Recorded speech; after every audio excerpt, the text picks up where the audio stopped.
In this video, you will learn how to move object freely beyond the canvas just like in Illustrator.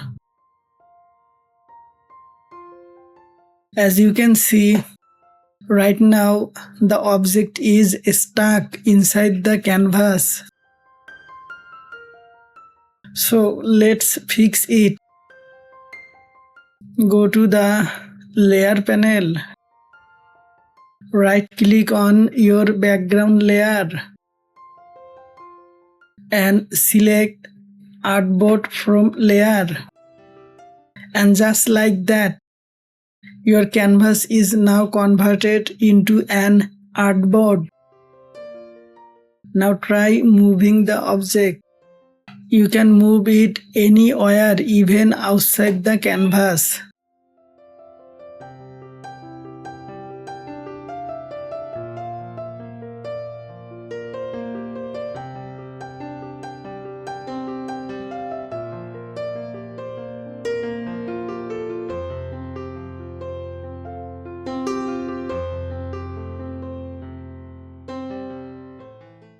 Simply click the plus icon to add more artboards and organize your design easily.